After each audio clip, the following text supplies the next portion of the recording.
Okay.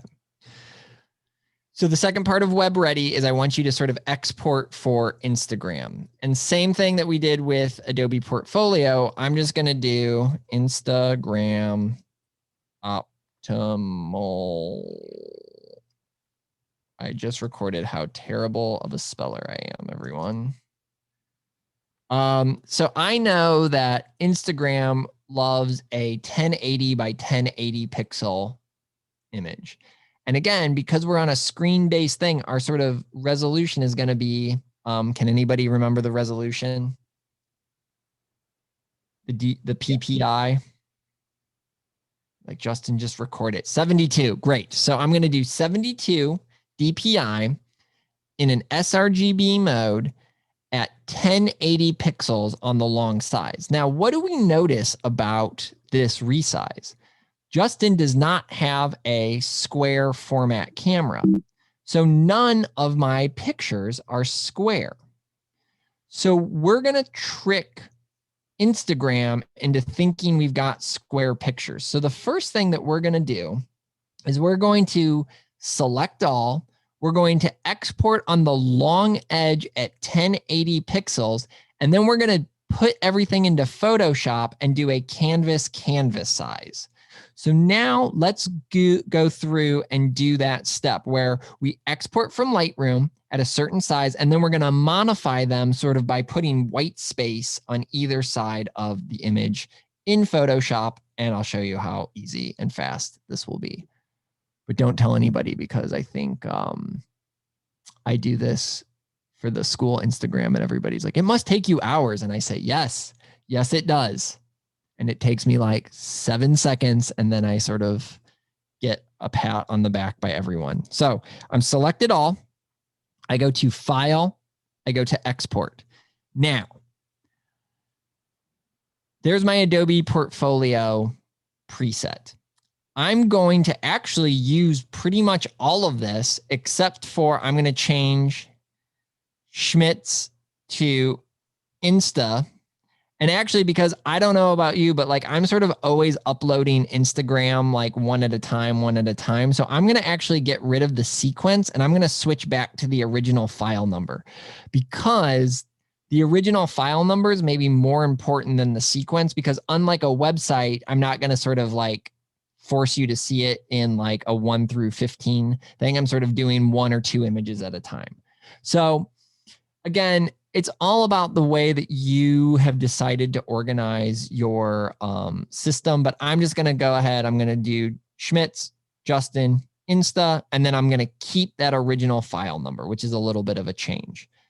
I'm also going to maybe go into here and realize that I know I'm on my phone. It's a smaller size. Maybe I'm sort of interested in a faster upload. So I'm still going to do the JPEG. I'm still going to do sRGB, but I'm going to drop the quality to 90. And again, these are recommendations. You could keep it at 100. It doesn't matter.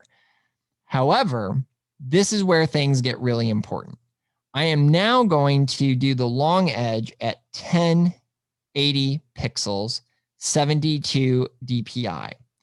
I'm going to remove that person. I'm going to make sure that remove person is unchecked, and then I'm going to remove the location again, because sometimes maybe Instagram will then know like where you took it and try and like geotag it. So I'm going to get rid of that. Now, before I hit export, I'm going to go ahead and make another preset. And I'm just going to call this Insta Export 1080. And the reason I always put the like 1080 or the 1920 is I always just want to know what size I am exporting something out. So I'm going to say create. I'm going to choose my folder later. So I'm going to say export. And then on my save for web portfolio, I'm going to actually just go ahead and over here, like I know this is kind of maybe, I'm going to come out here and I'm going to do a new folder called Instagram. I'm going to create that, and I'm going to create another folder called like Insta 1112, because that's today. So here's what I am wanting to export to Instagram on November 12th.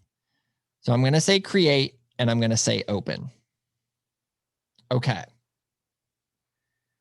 So now I've got to wait for these things to happen, because if I were to upload these to Instagram right now, it's going to maybe cut off, especially for most of my vertical images, the top and bottom of my image, because Instagram has this certain size parameter.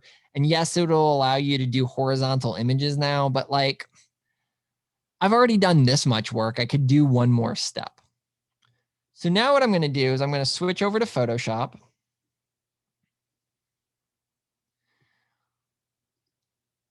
And this is where, like, just sort of, you'll get better at this.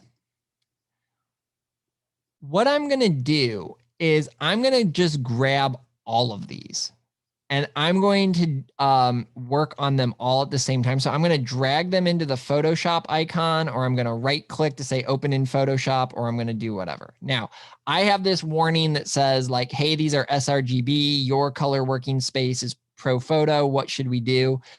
I want to always use the embedded profile. So get ready for a little bit of crankiness, because for 15 images, I've now got to use the embedded profile, but that's okay. This is where I get the like US grant audiobook on, and I just sort of tune out and sort of start to listen to like a podcast or a book on tape. So what I'm doing is I'm getting rid of, like, I have Photoshop set up to work in Pro Photo, but these photos are in sRGB because I know they're for the web. And I let Photoshop ask me what I want to do. Okay. So now I've got all of my images. So now what I'm going to do is I'm going to go to image canvas size. This, because I'm going to do this 15 times in a row, I'm going to know what the keyboard shortcut is. And so I'm going to do Option Command C. It's going to be maybe Control, or it's going to be Option Control C on the PC. But what I'm going to do is I'm going to now get my hand in this weird little keyboard shortcut claw. And so I'm going to do pinky option, thumb command, and then I'm going to do C, so that canvas size comes right up. Oh, look, when we did the neon color last time, I'm going to switch my extension color to white. And now I'm going to do 1080 and I'm going to say, okay. Now, I don't need the other version of this that doesn't have the white. So now what I'm going to do is I'm going to go to File, Save, and I'm going to overwrite that old file with, I'm going to go ahead and I'm just going to kind of get rid of that. And I just want to show you this before I go ham on this. You're going to see, do you see how this image doesn't have the white extension, but this one does, and it's the same file name? I don't care about keeping all of these other ones because I can just re-export them if I want to. So these are not precious images to me. What I want to do is I want to go as fast as humanly possible through these.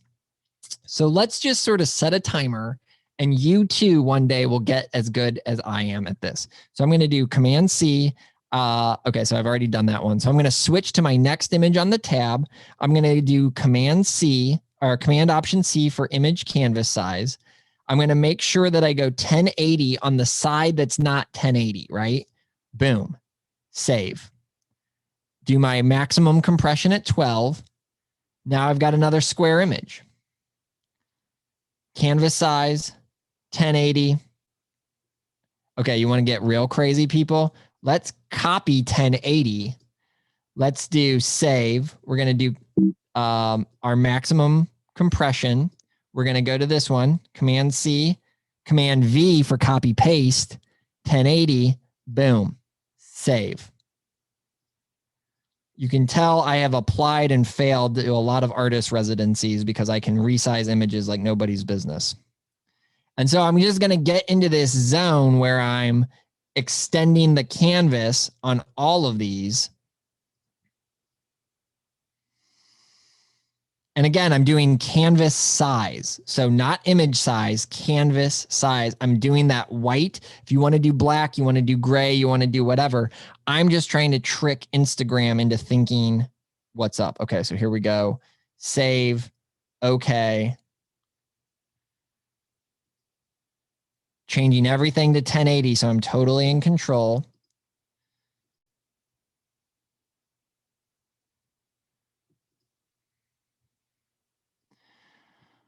So look, now this might take you a minute longer than it took me, but I've been doing this for such a long time. So look, now in my Instagram, do you see I saved over?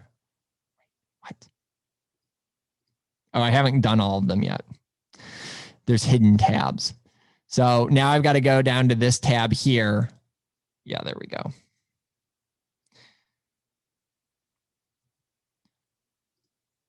Sometimes you run out of tab room, and do you guys see this little drop down in the corner? It gives me the other files that are open. There's always one other step, everybody. So I'm just sort of climbing up this ladder in sequence. I don't know what just happened. Sometimes I'm working faster than my computer can deal with.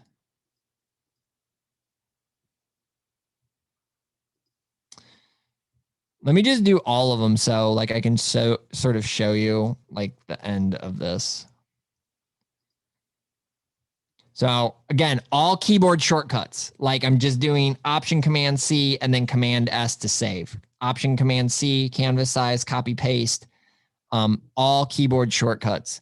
Because I don't know about you, but I want to go hang out with my dog. So now if I go into this folder, they all have a white extension border on them. And now Instagram, okay, except for that one because I didn't do it.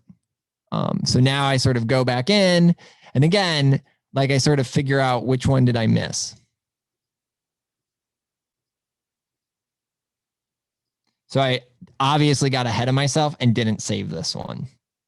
So I did a keyboard shortcut command to save. Now these are all ready to go to the internet and be uploaded.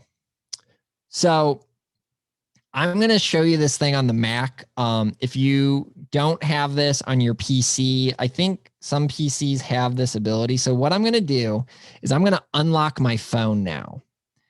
And what you could do is you could email all of these images to yourself. But what I'm going to do is I'm going to open up a new browser window.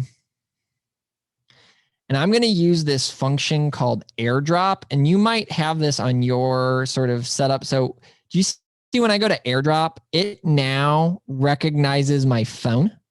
And what I'm going to do is I'm just going to take all of these pictures all at once. And I'm going to drop them. And I felt my phone vibrate. So now they have actually all loaded onto my phone on a drag and drop. You could email, but if you have some sort of like file sharing system on your PC. So now all 15 of those images are on my phone. And all I've got to do is go to Instagram, upload, and I'm ready to go. Okay. So you've just got to figure out, basically all I'm saying is you got to figure out a way to transfer them as images from your computer to your phone. And that could be wirelessly. You could email yourself. You could do whatever you want to do. But if you have AirDrop, it saves so much time. So I'm going to stop that recording.